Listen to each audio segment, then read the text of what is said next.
YouTube exclusive here on Always College Football. We've been ranking some positions. We've done running back. Now it's time to do wide receiver. And to be honest with you, I thought receiver would be a lot easier than it was, but there's so many great players that are missing from college football this year. I mean, Malik Neighbors is gone. Rome Odunze is gone. Xavier Legette is gone.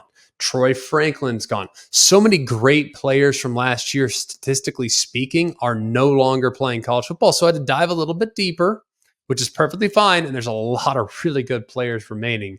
But this was a much more difficult list than I anticipated. A couple of notable exceptions. Casey Concepcion. I wanted to put him in so bad. I just thought he was so great last year at NC State. I wanted to find a place for him. I just couldn't quite do it. But he was under significant consideration. I just couldn't find a place for him. But I love Casey Concepcion. I think he's going to have a great year this year. And I'm very optimistic about what NC State might be able to do. I mean, he's a star. Really feel good about it. So without much further ado, let's dive in. Number 10, Xavier Restrepo at Miami. Now, pretty quiet up until last year. And he had a tremendous year last year. School record 85 catches, just the sixth Miami Hurricane receiver to ever eclipse the 1,000-yard mark and was a first-team All-ACC selection. And you look at just what he did against Louisville. I called that game. That was all I needed to see to know that he was going to be in the top 10 for me. He had a great rapport with Tyler Van Dyke, and I would only expect his production to go up a little bit now with Cam Ward because Xavier Restrepo is quarterback's best friend. He's very friendly there in the slot, knows how to find and uncover, especially in the scramble drill situation. So I think he's poised for a big year this year. He comes in at number 10. At number 9, rolling the dice here a little bit. I'm going on talent and upside. I'm going to go with Evan Stewart at Oregon. He transferred to Oregon from Texas A&M back in January, and Tez Johnson and him make up one of the better duos in the sport. Now, was a little banged up last year, missed 5 games with a leg injury, but if you look at what he did back in 2022 as a true freshman, he trailed only Tetairoa McMillan amongst FBS true freshmen with 643 receiving yards. So I am definitely rolling the dice here. Not going to say I'm not, but I believe he's poised for a really big year with Dylan Gabriel and company. And in that offense, he's going to play a really big role that was vacated by Troy Franklin. So I expect big things from him this upcoming season. At number 8, Alec Iomanner, Stanford. Iomanner, excuse me. He is, I think a lot of people don't know about him. I mean, people probably watched the Colorado game where he absolutely torched Colorado secondary, just one slant after another slant. I mean, he just wore them out. He was coming off an injury in 2022 at ACL, MCL, and meniscus back in 2022. So he missed all of his freshman year, but he was healthy this past season and had a kind of a breakout campaign.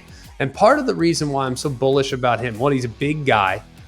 He had 14 contested catches last year, which tied for 4th among Power 5 pass catchers. So he can go up and pluck the ball out of the air. But he was dealing with a very challenging quarterback situation. I mean, they just weren't able to really get a real consistent approach to that position at any point last year.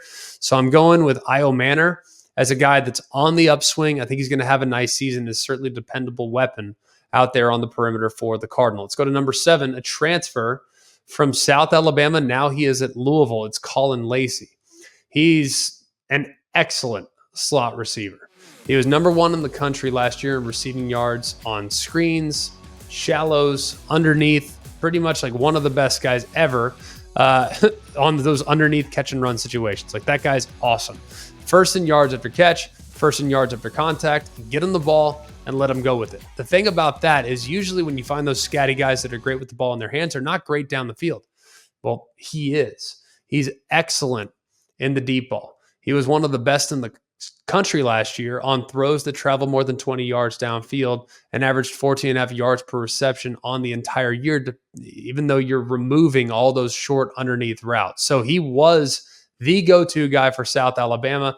Louisville made him a huge priority in the transfer portal, and he should have a big year in an offense that's going to design a lot of screens for him, a lot of catch and run situations. That's what Jeff Brom does. So it'll be really fun to watch him in that offense. At number 6, Trey Harris. Now, I considered putting his teammate Juice Wells in there as well. Juice Wells However, we haven't seen him play. He was banged up last year, hurt his foot in the preseason, so we never really got to see a whole lot from him. But we know what Trey Harris is for Ole Miss. Had a really nice season last year. After transferring over, he's really kind of taken over as the go-to guy since being at Louisiana Tech a couple years ago. Did miss one game last year, but still finished with 54 catches on 985 yards and 8 touchdowns. He's 6'2", he's got some length, he's got some athleticism, and they have a lot of really good weapons around him. The slot with Jordan Watkins, Caden Priestcorn at tight end, South Carolina transfer Juice Wells coming in. They're going to have a lot of one-on-one opportunities for Trey Harris to work. So I actually think his numbers are going to go up this year significantly because you're not going to be able to double him at any point because there's just too many weapons on the field for the Ole Miss Rebels. Let's go to number 5, a guy that you might not have heard of, Ricky White of UNLV. Now, he's the only G5 player on the list, but he absolutely deserves to be mentioned among some of the best in the sport this past season. In 2023, only Malik Neighbors and Rome Odunze had more receiving yards than Ricky White. That should tell you all you need to know. Now, he was formerly of Michigan State. He was second in the country at 3.83 yards per route, while leading the country with a 34.8% target rate. What that translates to is that when UNLV was throwing it, they were throwing it at Ricky White. So you knew where it was going. You still couldn't stop it. It's a testament to their coaching staff, but it's also a testament to the fact that even though you try to do as much as you can to limit what Ricky White does, he's still going to get his. That's why he comes in at number 5 on the list and the only G5 receiver on the list for me. At number 4, Tez Johnson of Oregon, joining his buddy, Evan Stewart, who was just a couple picks ago. He had an amazing year last year, 86 catches, 1,182 yards, and 10 touchdowns. And the thing about that's so amazing is he was really the number 2 receiver last year. I mean, there's very few receivers in the country that are going to have as much production at the number 2 spot as Tez Johnson did last year. Troy Franklin was unbelievable, 80 catches for 1,100 yards, 10 touchdowns. He was right there, didn't take a backseat to him at all. So if you look at what they bring back, a lot of what Johnson does, he's really good before the catch and creating short area quickness and creating some immediate separation. But he's also great after the catch as well. One thing that I was not aware of, just how good he was in contested catch situations. He was really good in being able to go up and make some of those plays that were well defended. So he's really reliable and is a guy that I think with Dylan Gabriel is going to have a big time season here in 2024. The top 3 are pretty standard. If you kind of look across the board, everybody kind of has the exact same top 3. And at number 3, it's Emeka Egbuka for Ohio State. I think if you look last year, if you're going to put this list together last year, it'd probably be in the top 3 last year. Marvin Harrison would be in that top 3 as well. Well, Marvin Harrison's gone now, so that means Egbuka is going to be stepping into the primary role. Now, last year wasn't the year that we anticipated from him. It was a little banged up, never really got going. But if you look back 2 years ago, he had 1,151 yards and 11 touchdowns on 74 catches. So I think he is poised to have a really nice bounce back season and develop a really solid rapport with Will Howard, the transfer quarterback from Kansas State. So he's got big time speed. He can play in the slot. He can play on the outside. He can do a lot with the ball in his hands. I think he is going to have a fantastic year for the Buckeyes. At number 2, very difficult to put this guy number 2, just how good he is, but it goes to tell you just how good the top 3 are here. Tetairoa McMillan from Arizona.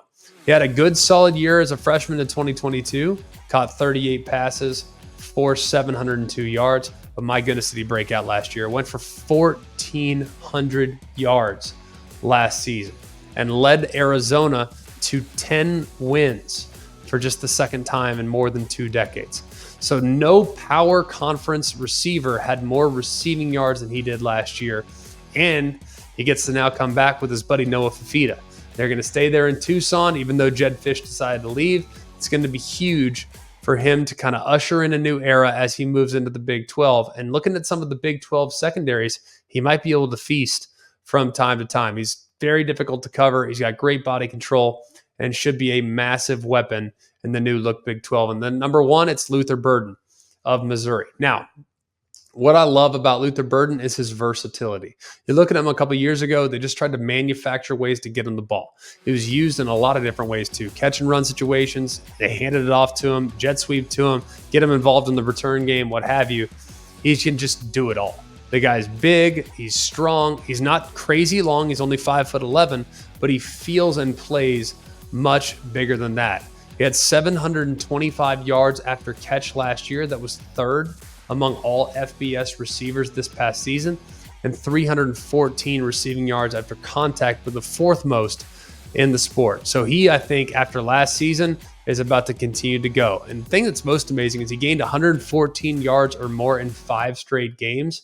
But he was one to kind of do the dirty work at times, knowing that Cody Schrader and the offense really morphed into really a run-first style of attack. Now, they're probably not going to be able to run it as effectively as they did last year. Let's just be real. It's going to be hard to replicate that performance on the ground, which means it's going to put a little bit more pressure on Burden and company, but I think he is poised to handle the task. He is the best returning receiver in the sport here in 24.